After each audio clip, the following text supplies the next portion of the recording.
What is the state pension fund crisis? Why are government subsidies for internet service a bad idea? Did tariffs cause the Great Depression? I'm Dominic Pino, Thomas L. Rhodes Journalism Fellow with the National Review Institute, and we'll look through those questions on this episode of eConception.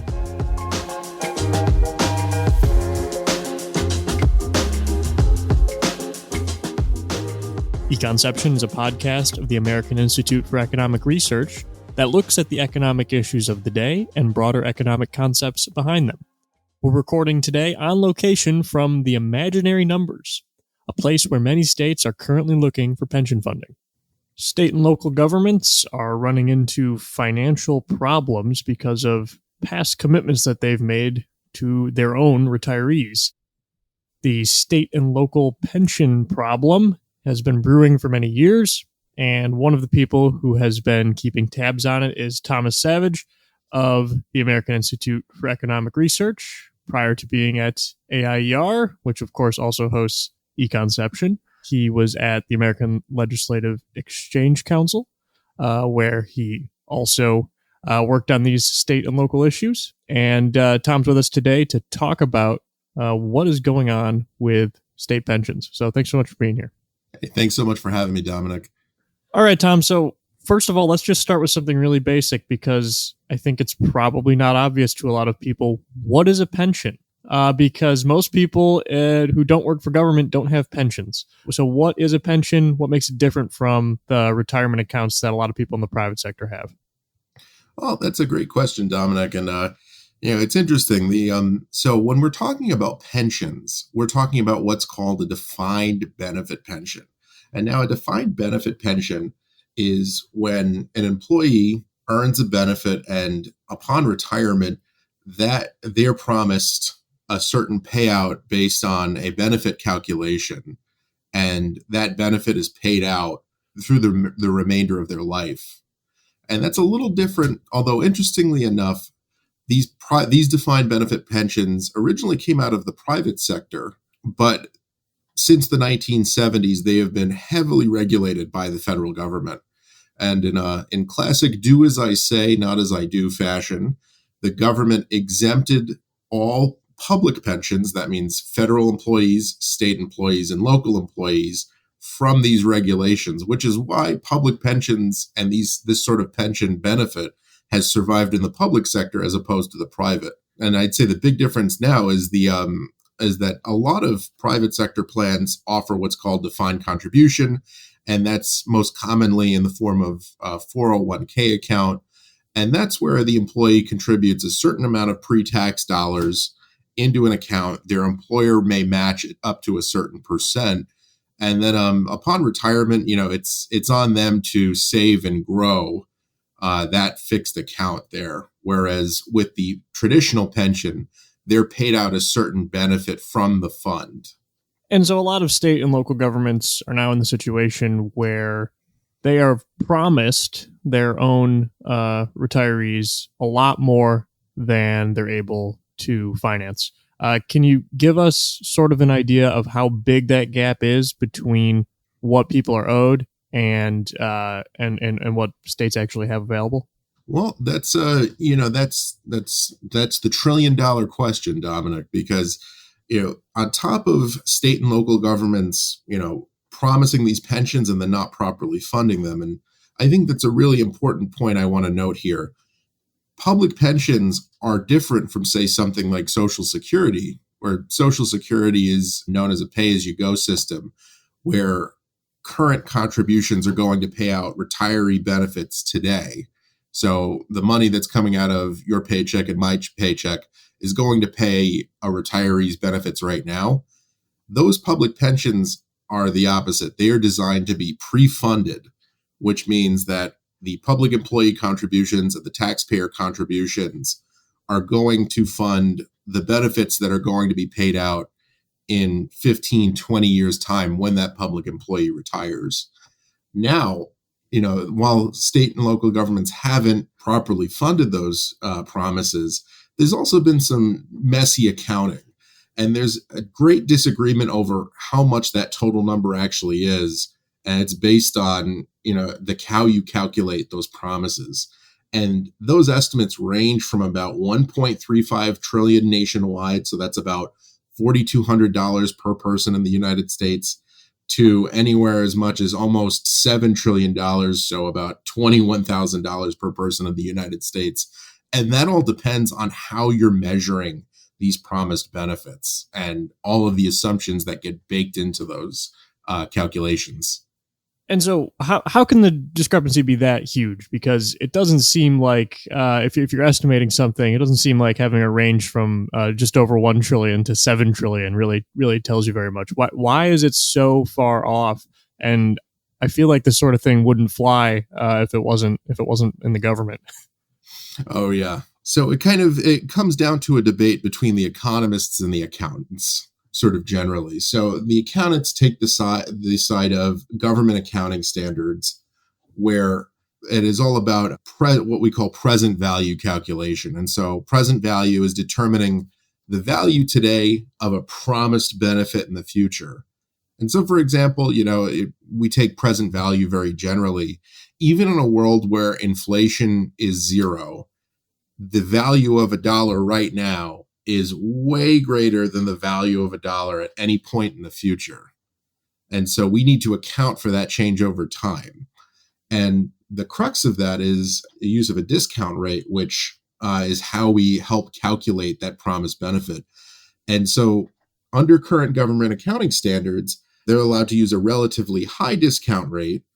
And that's based on, they're allowed to use a really high discount rate for the benefits that are covered by the funds that are available, and a low discount rate for the promised benefits that aren't covered by assets, those unfunded promises. And they meet in the middle. And so that's been about in the ballpark of a 7% discount rate, which is where you get that 1 trillion number for. The economists, on the other hand, including some folks like Joshua Rao at the Hoover Institute, Eileen Norcross at Mercatus, Daniel Smith at MTSU, Jonathan Williams at ALEC, and myself included, laying my cards out on the table, we argue that you should use a lower discount rate because it reflects those promises, the strength of those promises, that state and local governments cannot back out of those promises. And when you look at the laws on the books, those pensions are legally protected, many cases by judicial precedent, state statute, and then even in a handful of states, they're promised in the state constitution. And so with those benefits locked in like that, you want a discount rate that is going to reflect the state's inability to back out of those promises. And that means using a low discount rate, like the yield curve on a 10-year US Treasury note. And that's where we get closer to that 7 trillion number. Okay, so even in best case scenario, though, we're talking about $1 trillion across the country of states coming up short on their pension payments. Not every state is the same with this. There's quite a bit of variability between states. Let's start with the bad news first. Which states are in the most trouble on this, and why is that? So I would say of all the states that are really in hot water, it is the state of Illinois is really in a rough state. They've promised benefits, and they have way underfunded things. They've one of the worst aspects is that government accounting standards sets a calculation for how much the state needs to use taxpayer dollars to contribute. The state of Illinois passed a statute that said we're going to use our own calculations, but because of government accounting standards, they're still required to post what the government would recommend they contribute. And so in pretty much every case, you see that the required, what they're actually contributing falls far short of what they're required to contribute to keep the fund solvent. And they've been doing this, now 20, 25 years of consistent underfunding. On top of that, benefits have been getting racked up, and that comes in the form of public employees double dipping, where they earn a pension, they retire, and then they get rehired to work in another public employee position. So they're collecting a pension from job one, collecting a salary for public employee job two, and then becoming eligible for a pension in job 2 as well. And then on top of that too, there are certain things like pension spiking, where a public employee will, work extra hours, work extra overtime. So they increase, the final average salary there. And when you increase that final average salary, it increases the pension payment, that it increases the value of the benefit that they're paid out once they retire. And when you multiply this by hundreds of thousands of public employees, the benefits far exceed what they've been putting aside to pay these benefits. And you get this in really extreme scenarios where, for example, the Chicago Police Department could not afford ammunition for the law enforcement officers because they were paying out promised benefits. And it's led to their really poor credit rating. And then on top of that, Illinois is one of those states that has the constitutional guarantee to pay out pension benefits. So in most cases, when the state attempts to even change benefits, or slightly adjust the calculation, say they wanted to adjust a cost of living calculation, the public employee unions sued the state, and their suit held up in court. And so they weren't able to make the necessary reforms to keep the fund solvent.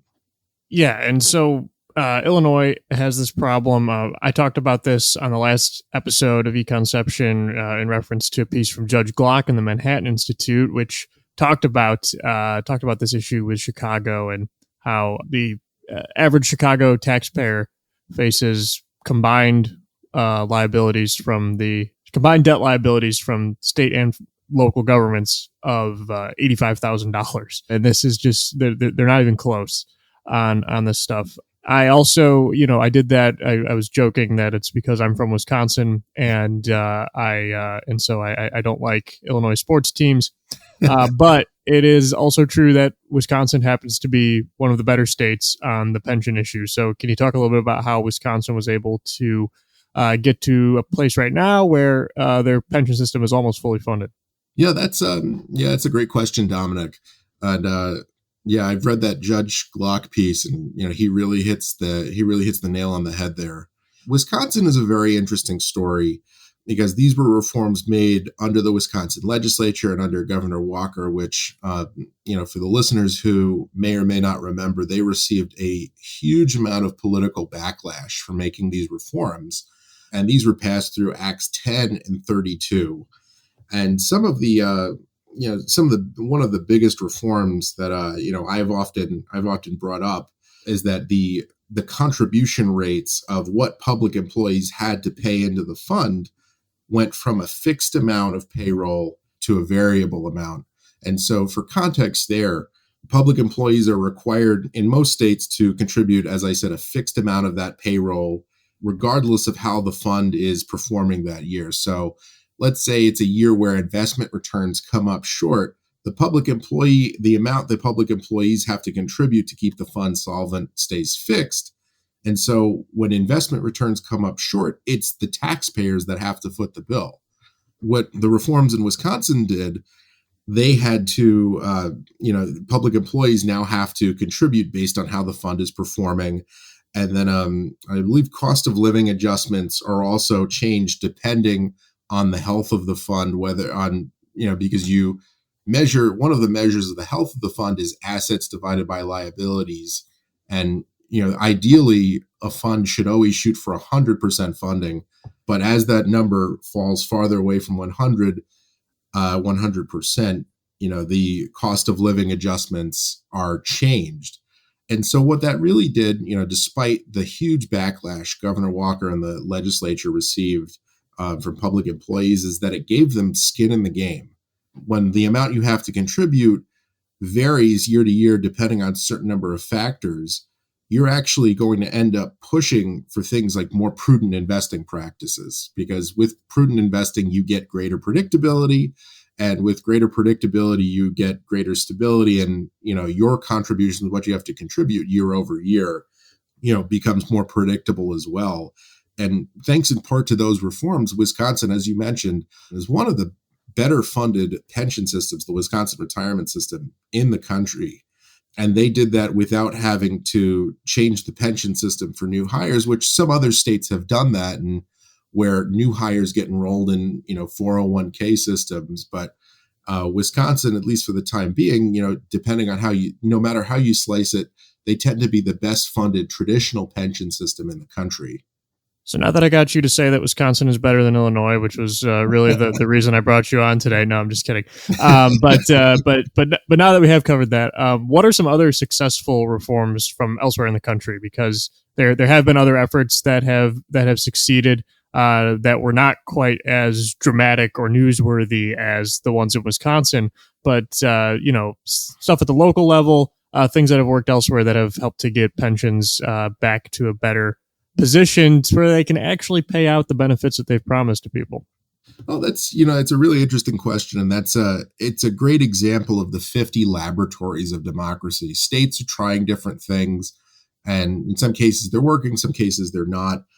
Some states have implemented hybrid programs. And I'd say one of the more successful states that have done this is Tennessee, where starting July 1st of 2014, all new hires were enrolled in what we call a hybrid program, where they were eligible for a traditional pension, but that traditional pension was a smaller benefit than the old system. But in combination with that pension, they were also enrolled in a 401k, and that was matched by an employer up to a certain percent, depending on what line of work they were in. Teachers and law enforcement officers and other public employees, they received different matching rates.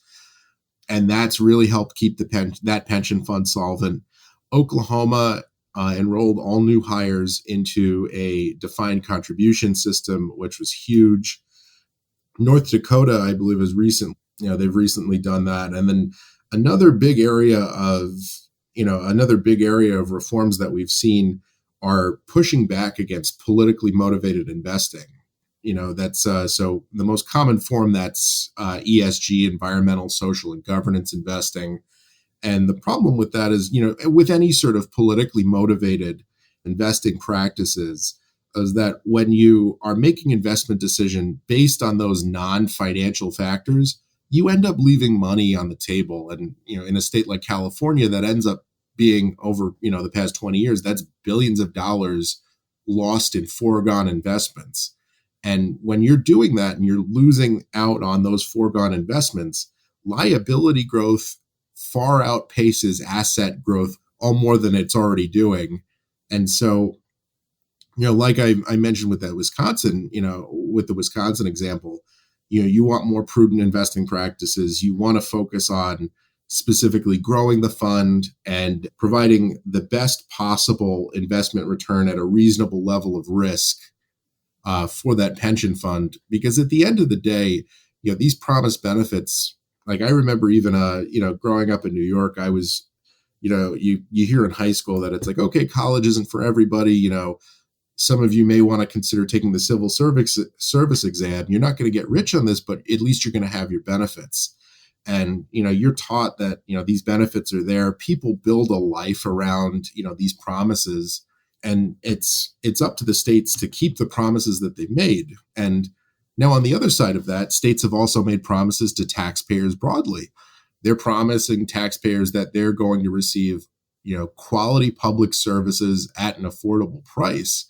And the best way to keep both of those promises is, one, to fund the promises that they've made, but also ensure that you're properly running the fund, you're properly managing the investments, and you're shaping those retirement promises based on the changing landscape of work as well.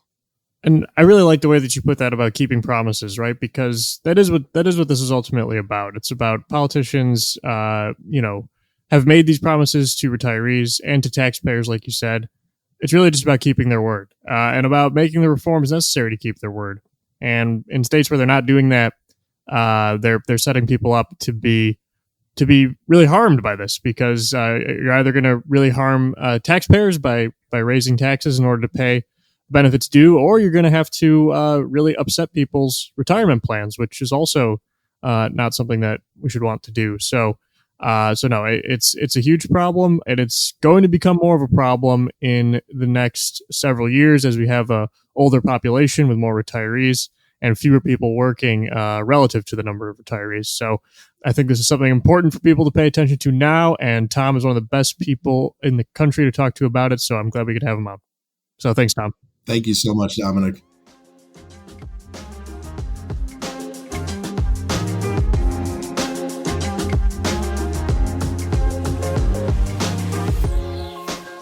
Milton Friedman used to say that there's no such thing as a temporary government program.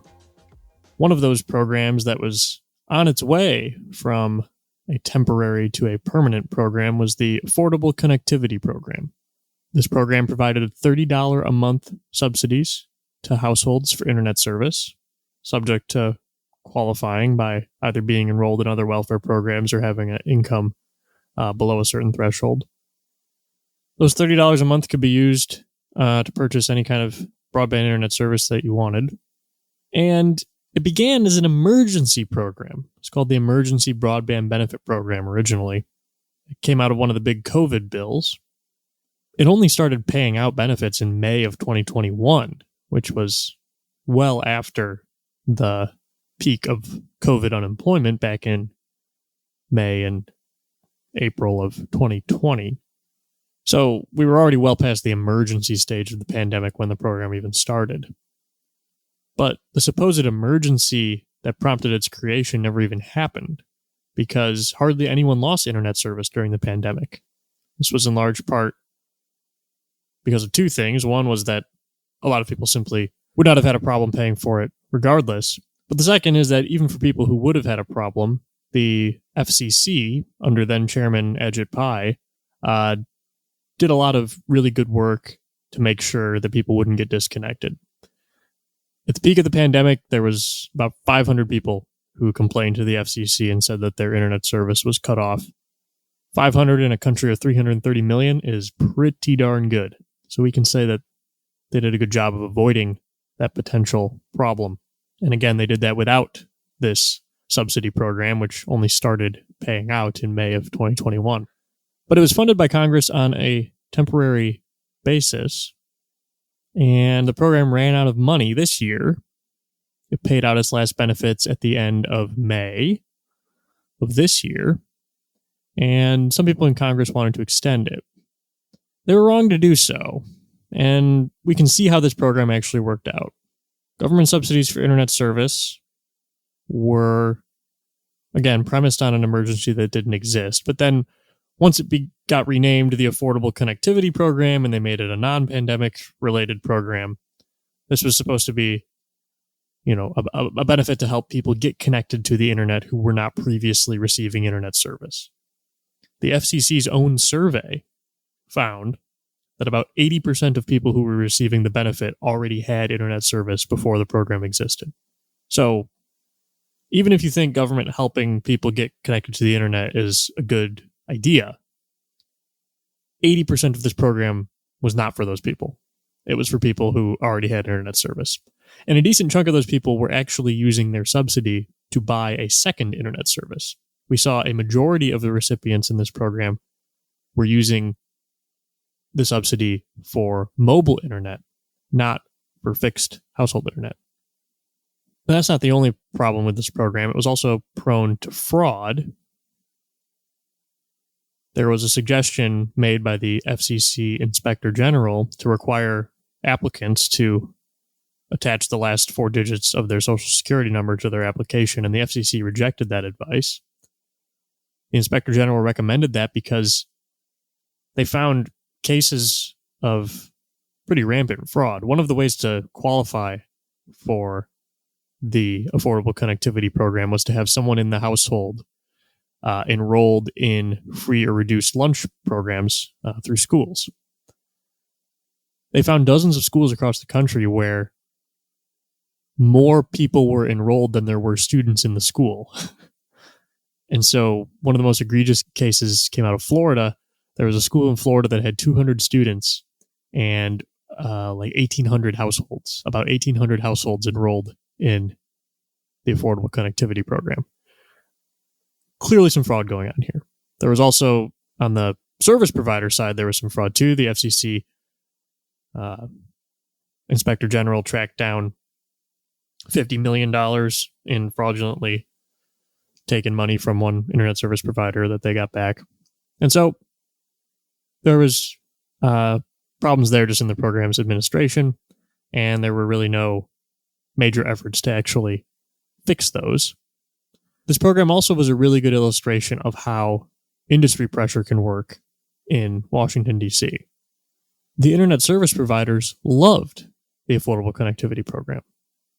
There's a story from the Wall Street Journal earlier this year that found that Charter Communications, for example, had received $3 billion from the Affordable Connectivity Program since it began in May of 2021. Again, it began as like a emergency COVID program. So in total, Charter got $3 billion from the program. Other major companies like Verizon and T-Mobile each got about $1 billion. There was even one company called Excess Telecom. I'm not kidding. That was the name of the company, Excess Telecom, that was basically created in order to provide service through the Affordable Connectivity Program, and it made about $1 billion off of it as well.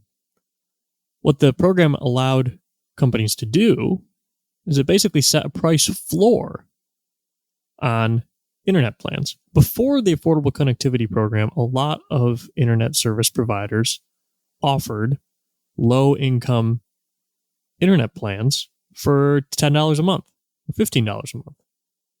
But if you have a government subsidy for $30 per month, which is what the ACP was, you'd be stupid not to charge $30. Because if you could charge $30 a month and then get people to register for the program, that's like getting internet for free from the customer's point of view.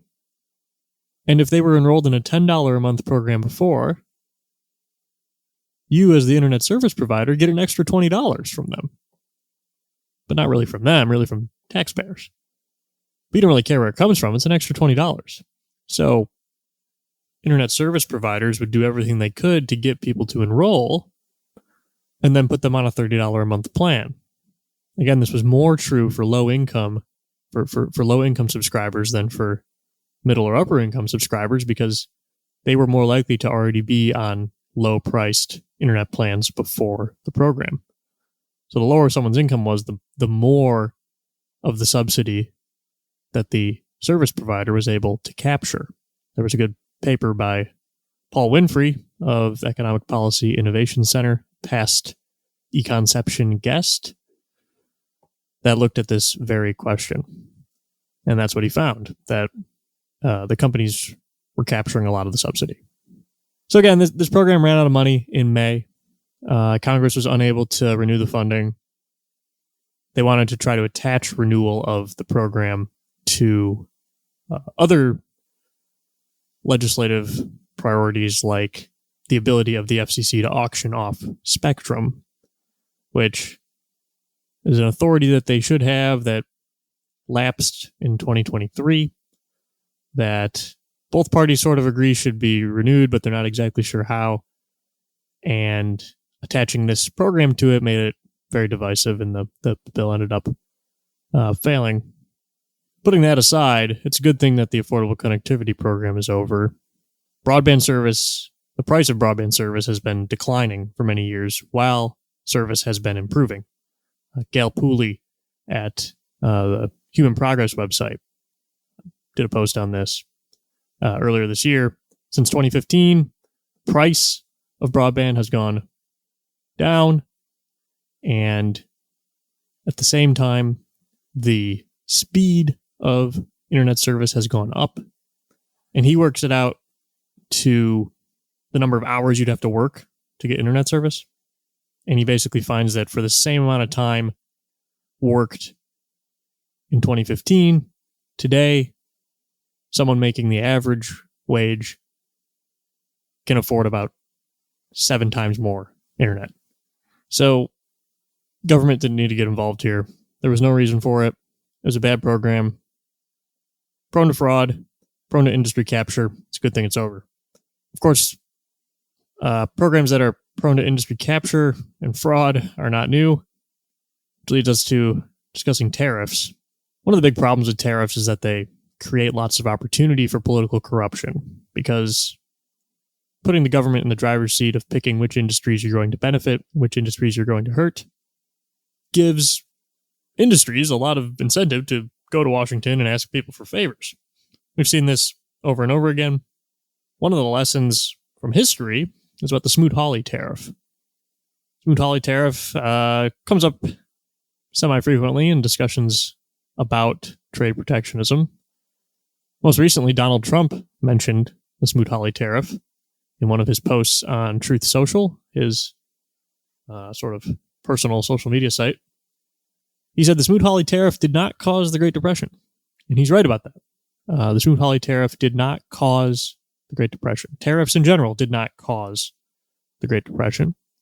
So that's correct. What caused the Great Depression was mostly, obviously, everything is complicated. It's not, there's never just one cause for something, but the predominant cause of the Great Depression was bad monetary policy. Bad monetary policy took what could have been just a regular stock market correction and turned it into the Great Depression. Milton Friedman and Anna Schwartz, in their book Monetary History of the United States, very clearly demonstrated this with the data they had at the time. More recent efforts by economists such as Robert Hetzel in his History of the Federal Reserve confirm that bad monetary policy was a major driver of the Great Depression. Ben Bernanke, the former Fed chairman, famously admitted that the Fed was one of the causes of the Great Depression and said so in the context of saying that Friedman and Schwartz were correct and that we learned from them and we won't make that mistake again. Let's hope he's right. That being said, the Smoot-Hawley tariff did make the Great Depression worse than it had to be. And even if you don't think that, it certainly didn't help. What the Smoot-Hawley tariff did, of course, it did reduce imports. Any tax, you tax something, you get less of it. So if you tariff is a tax on imports, so we got less imports.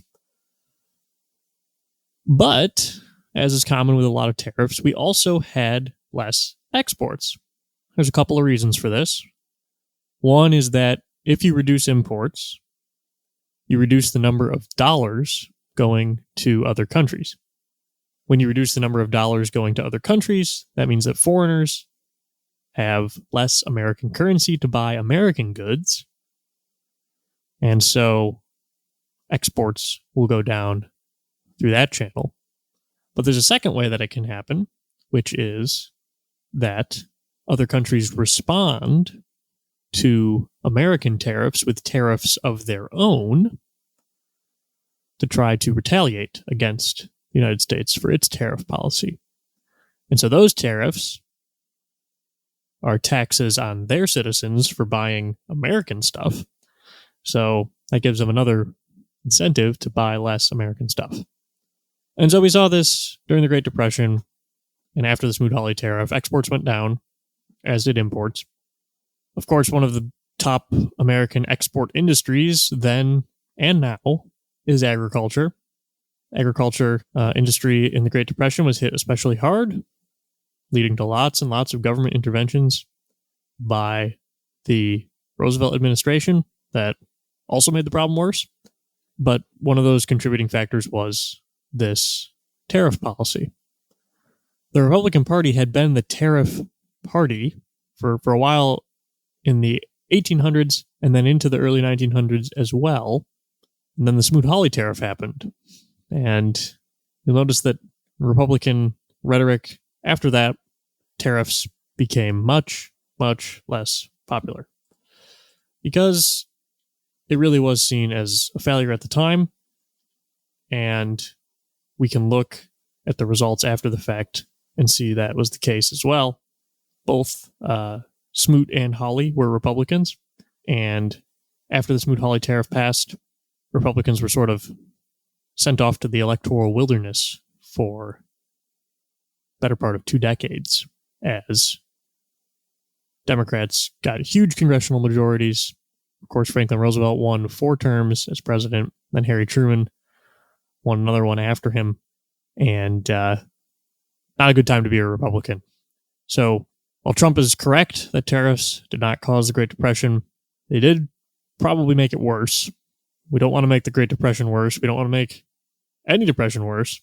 And as a political move for Republicans, tariffs were a really bad idea.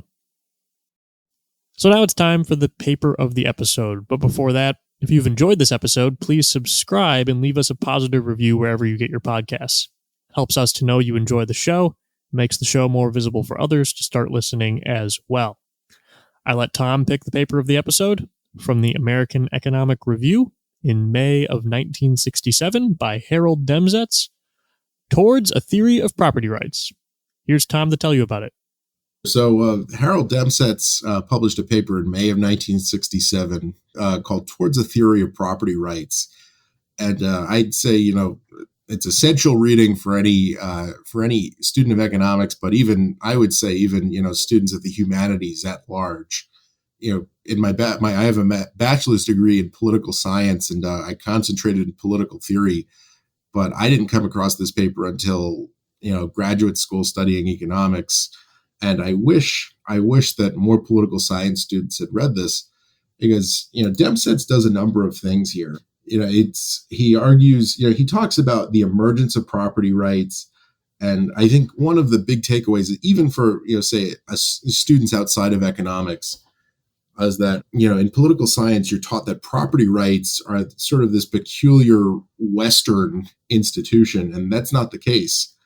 Demsetz drew on anthropological research, looking at Native American societies throughout North America in the mid 17th century, the early 18th century, and he talks about how the advent of the fur trade enabled property rights to emerge among Native American societies that were in the Labrador Peninsula and sort of around Quebec. And then by contrast, he looked at Native Americans in the southwestern part of what is now the United States and why they didn't establish property rights. And Demsetz reasoned that it was because the animals they were hunting were migratory, and therefore the cost of establishing those property rights was prohibitive. And so he's basically arguing that property rights tend to develop where the gains from defining and enforcing those rights exceed the costs. And that's anywhere in the world. That's not just in Europe, and not just in England. It's anywhere in which those cases where the gains, the benefits of having property rights exceed the costs. And that's something that's part of human nature wherever you go in the world. And that for me was absolutely mind-blowing.